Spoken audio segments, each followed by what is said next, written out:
दोस्तों, इलेक्शन होने के बाद पार्टियां तरह तरह के कारणों को दोषी ठहराती हैं, खासकर जो पार्टियां इलेक्शन हार जाती हैं। इलेक्शन हार जाने वाली पार्टियां अलग अलग तरीके के कारण बताती हैं कि हमारी पार्टी इन कारणों से चुनाव हार गई।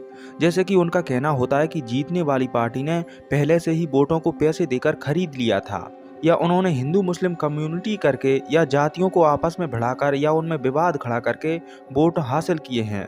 इस तरह के कई सारे बहाने होते हैं जिन्हें हारने वाली पार्टियां अपनी हार का जिम्मेदार मानती हैं। इन्हीं में से एक है ईवीएम हैक होने का मामला।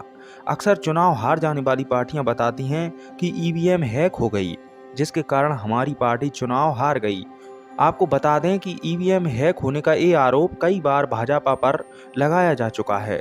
जब बीजेपी छत्तीसगढ़, राजस्थान और मध्य प्रदेश में जीत गई, तो जीत के बाद कांग्रेस पार्टी के कुछ तथाकथित नेताओं ने भारतीय जनता पार्टी पर ये आरोप लगाया कि ईवीएम हैक हो गई, जिसके कारण भाजपा की जीत हुई। इस ईवीएम विवाद के चलते समाजवादी पार्टी के नेता अखिलेश यादव ने भी मीडिया के सामने ईवीएम को लेकर अपने कुछ वक्तव्य पेश किए थे। सोचना चाहिए, विचार करना चाहिए कि जापान जैसा देश जो साइंस और टेक्नोलॉजी में सबसे आगे है, आखिरकार वो देश क्यों नहीं इस्तेमाल कर रहा है ईवीएम को। इनका कहना है कि जापान जैसे देश जो कि टेक्नोलॉजी में इतने आगे हैं, फिर भी ईवीएम का इस्तेमाल ना करके बैलेट पेपर से ही वोट डालते हैं, तो हमारे देश में भी बैलेट पेपर का ही इस्तेमाल होना चाहिए। तो इसके लिए आपको बता दें कि अखिलेश यादव या उन जैसे कई नेताओं को जो ये कहते हैं कि वोट डालने के लिए बैलेट पेपर का इस्तेमाल क्यों नहीं किया जाता, उन्हें शायद इस बात का ज्ञान नहीं कि जिन देशों में ईवीएम की जगह बैलेट पेपर से वोट डाले जाते हैं, उनमें से किसी भी देश की आबादी इंडिया के आसपास भी नहीं है। सिर्फ कुछ देशों को छोड़कर बाकी के देशों को इस बात से कोई फर्क नहीं पड़ता कि वे वोट डालने के लिए ईवीएम का इस्तेमाल करें या बैलेट पेपर का, क्योंकि उन देशों की आबादी इंडिया की आबादी के आसपास भी नहीं है। हिंदुस्तान जैसा बड़ी जनसंख्या वाला देश जिसमें करोड़ों वोटर्स हैं, ऐसे में जो लोग कहते हैं कि हिंदुस्तान में बैलेट पेपर का इस्तेमाल क्यों नहीं किया जाता, उन्हें शायद इस बात का पता नहीं कि इतनी बड़ी आबादी वाला देश यदि बैलेट पेपर का इस्तेमाल करने लगे तो कितना कागज बैलेट पेपर के लिए इस्तेमाल होगा और उस कागज के लिए नेचर का कितना नुकसान होगा। बाद में उन करोड़ों वोटर्स की काउंटिंग के लिए कितनी मैन पावर लगेगी। और जो लोग बैलेट पेपर की मांग करते हैं, शायद उन्हें इस बात का पता नहीं कि जब बैलेट पेपर से इलेक्शन होते थे तो किस तरह से वोट लूट लिए जाते थे। अभी बंगाल के पंचायत चुनाव की खबर वायरल हुई थी, जिसमें किस तरह वोट लूटे गए थे। इन सभी घटनाओं से यह सिद्ध होता है कि ईवीएम बैलेट पेपर की अपेक्षा ज़्यादा बेहतर है, जो खर्चीला भी नहीं है और जिसकी बैलेट पेपर की अपेक्षा सेफ्टी भी बेहतर है।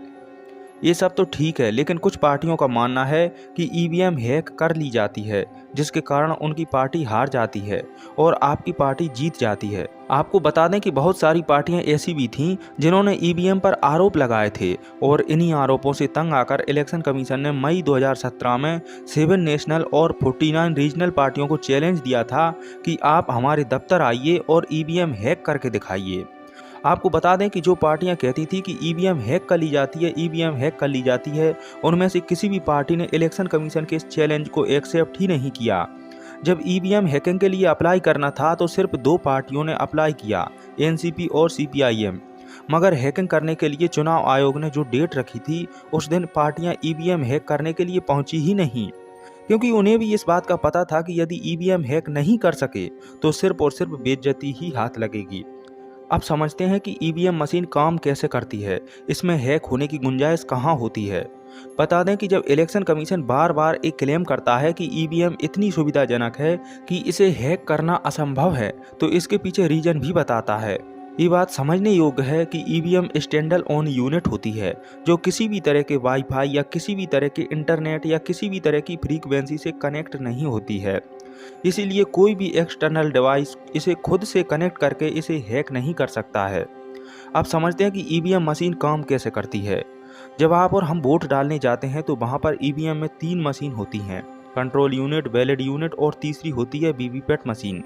जैसे ही आप किसी पार्टी को वोट डालने के लिए बैलेट मशीन का बटन दबाते हैं, वैसे ही वीवीपैट मशीन से एक पर्ची निकल कर आती है, जिसमें जिस कैंडिडेट को वोट डाला गया है उसकी तस्वीर और चुनाव चिन्ह दिखता है। इससे आपको पता चल जाता है कि वोट सही जगह डाली गई है। आपने देखा होगा कि जब भी आप वोट डालने जाते हो तो पहले चुनाव कर्मचारी कंट्रोल यूनिट से बटन दबाता है, इसके बाद आपको वोट मशीन में ग्रीन लाइट जलती हुई दिखती है। जैसे ही आप वोट डाल देते हैं, वीवीपैट मशीन में पर्ची निकलकर आ जाती है। हर वोट के बाद कंट्रोल यूनिट से बटन दबाया जाता है ताकि कोई भी 2 बार वोट ना डाल सके।